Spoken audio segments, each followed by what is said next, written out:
Okay, Jerry Callison again. And what have we got this time around? This is from Rotund Roland, this recently published book.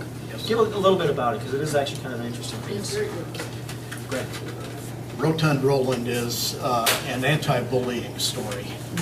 It's based loosely on experiences of my uncle, my brother, and other friends that I have.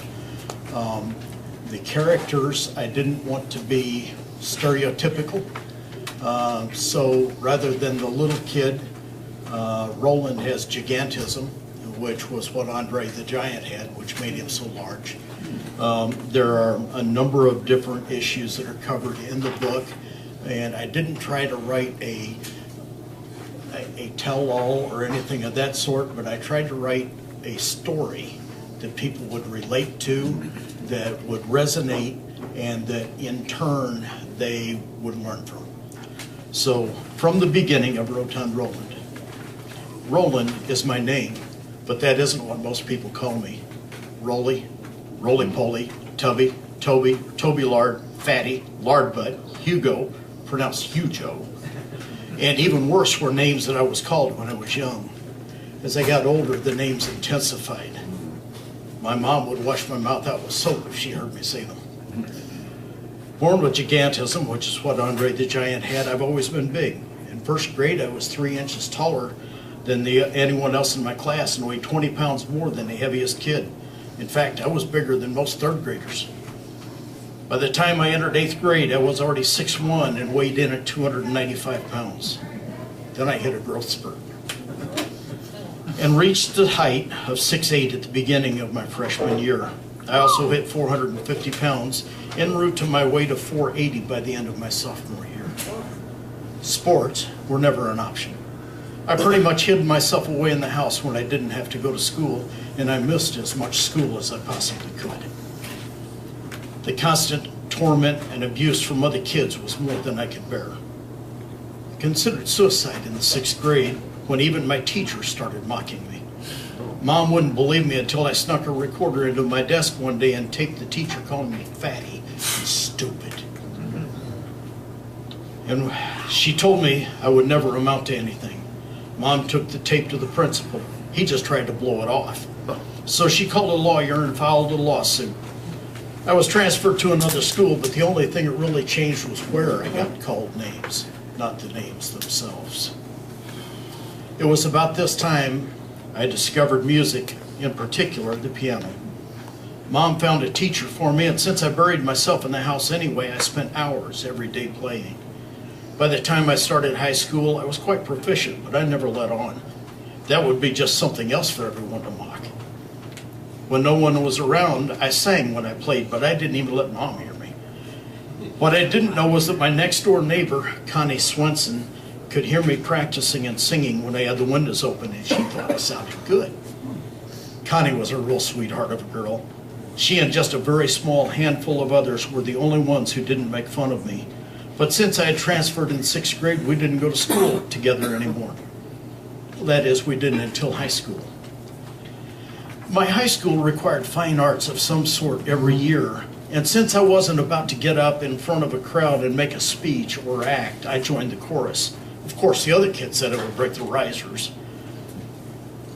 I didn't want to stand out, and I was really somewhat embarrassed about my voice. I didn't think it was all that good, so I just sang along, having no trouble learning parts because of my piano training. I sang softly, though. Hardly anyone could hear me. The third week of school my sophomore year is when things began to change, though I didn't like it when it happened. Mr. Callison announced that the midwinter concert, formerly known as the Christmas concert, would be made up of small groups rather than the entire choir. It would be up to us to come up with our own groups or solos. That was entirely the last thing I wanted to hear. I knew no one would want me in a group with them. The other students started to form into groups, but as expected, no one approached me. Imagine my surprise, shock even, when Mr. Carlson asked for preliminary groupings and I heard Connie's sweet voice speak up. "Mr. Carlson, I'd like to sing a duet with Roland." Of course, that set off a firestorm of jeers and jibes that totally drowned out Mr. Carlson's attempt to restore order. I sat off in a corner of the room trying to be as inconspicuous as possible. Obviously, that was not very successful. Fortunately, the bell rang, and most of the students beat it for the exit since it was the last hour on Friday. I sat there, head down, trying desperately not to let out the tears that were dammed up behind my tightly closed eyelids. Life wasn't fair. I didn't ask to be born big, nor to grow even bigger to stand at 7 feet 1 inch and 450 pounds. The thing was, I wasn't really all that fat. Sure, I carried some extra, but not much when you consider my height. When I heard the last students leave the room, I let out a sigh of frustration, and as I rubbed my eyes to be certain no tears would show on my cheeks, I felt a soft touch on my shoulder. I shrank within myself, just waiting for whatever cruelty someone had devised for me now.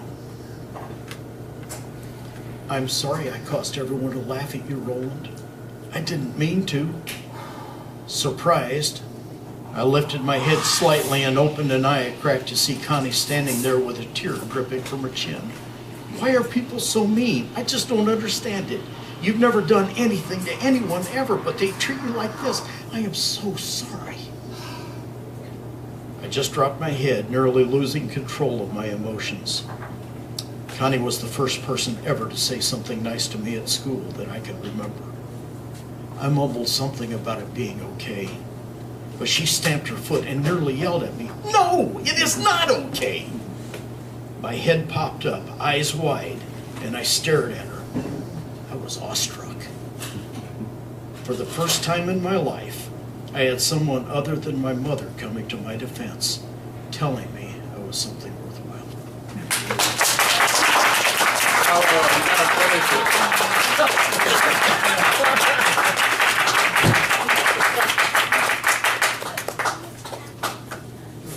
So clearly, if you only have enough money to buy one book tonight,